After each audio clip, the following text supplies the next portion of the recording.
my little test is, the more people that have to be involved in the conspiracy, the less likely the theory is true. The more components that have to come together just at the right time in the right place, again, it's probably not likely if a lot of things have to happen because, again, chance, chaos, contingency, accidents, people just don't do what they're supposed to do. I remember that when my first book came out, I went on G. Gordon Liddy's radio show in Washington, D.C., Why People Believe Weird Things. So, and I discussed conspiracies a little bit in there, and he asked me about it, and I said, well, you're the expert. You're Mr. Watergate. And he says, well, actually, most conspiracies are a bunch of baloney. Conspiracy theories are because people can't keep their mouth shut, and most people are incompetent.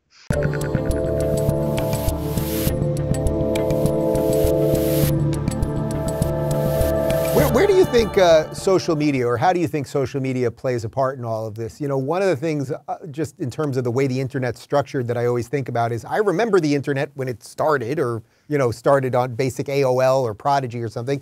You go to a website, you'd get to the bottom of the page, and that was it.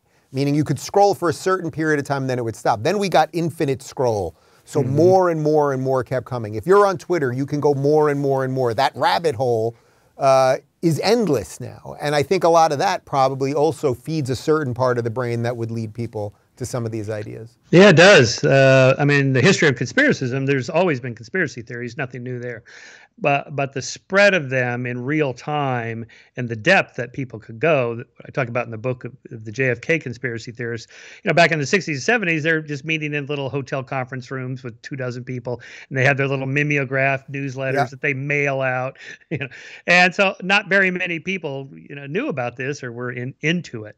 Now you can reach, millions of people instantly in real time. And so the spread is more rapid. The kind of going down the rabbit hole, the siloing off of people into these communities that it's hard to penetrate. That's the harder part. Is it, do you think, also easier to debunk some of these things because of the speed of information? Just as fast as it can spread, it can also be debunked that much more quickly? Yeah, to me, that's the only solution, is that because I'm not in favor of censorship or kicking people off of social media because they said the wrong thing. This doesn't help for two reasons. One, you might be wrong, and that guy that you just kicked off, he might be right. No one's omniscient. How do you know? John Stuart Mill, it's like if he who knows only his own position doesn't even know that. So it's good to listen to these other people. And then second, if you kick somebody off, cancel culture and so on, then outsiders observing this will go, I wonder if that guy has something to say. And because they're making such a big deal about it, right? Banned in Boston. Ooh, I want to read those banned books. Right. And so, when someone like Joe Rogan has on Robert Malone to talk about vaccines and cardio issues, everybody made a big stink about that. It's like, well, first of all, Joe's not 60 Minutes where he has to have, guests on each side or whatever. It's not what he does. You know that going in. And so, but if you make a big deal about it, now everyone wants to know, well, who is this Robert Malone guy? And what is his argument? Because no one seems to debunk it. They just say, oh, it was bad, he had him on. Well, okay, what is the problem? Somebody should say, here's the argument and here's the response.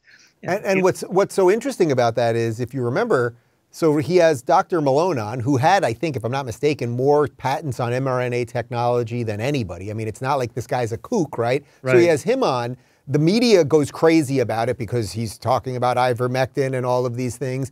And then you remember what happened about 4 days later, where suddenly we had a week of Joe Rogan saying the N-word, and should Joe Rogan be deplatformed off Spotify and everywhere else? And that, I think, led people to believe, I don't even know that this is a conspiracy theory, but that there was some sort of coordinated attack by the corporate press on Rogan, like he was becoming too influential.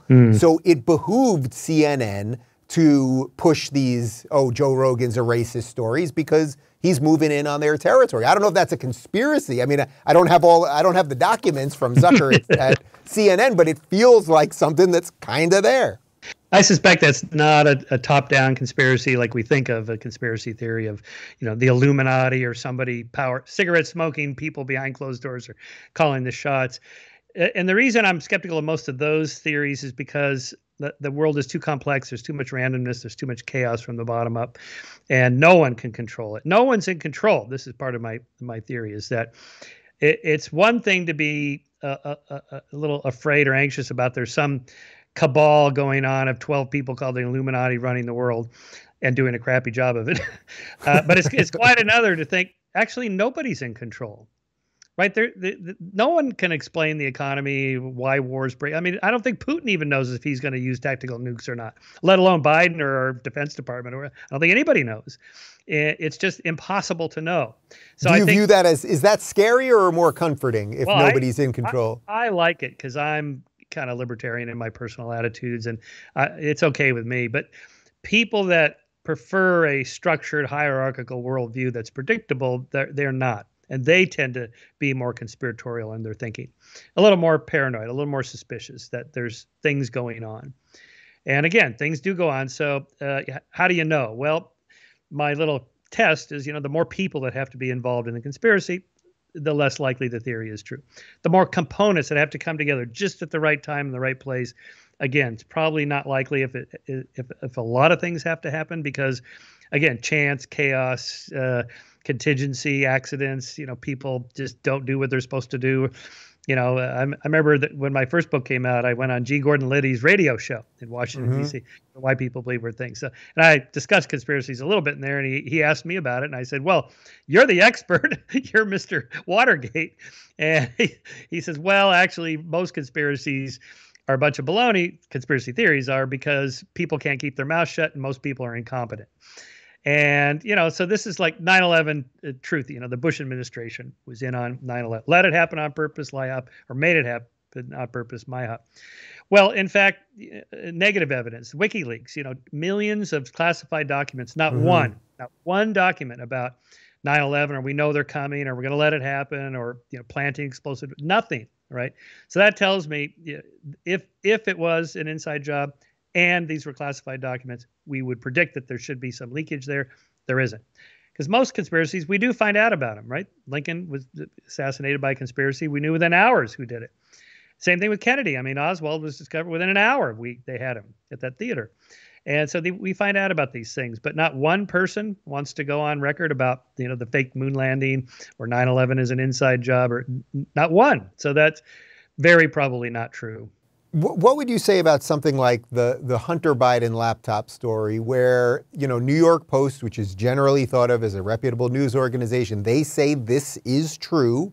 They have their sources, et cetera. Big tech, Twitter particularly, comes in. You can't share these stories. You can't even share them through your own private messaging, your own direct messaging on our platform. Then other platforms start doing it as well. Of course, it all turns out to be legit, and there's a lot of pretty bad stuff on there, some nasty stuff on there. I think a lot of people see that as a coordinated conspiracy, that in essence, that thing was going to be damaging to Joe Biden. They wanted Joe Biden to be president. They wanted to be rid of Trump.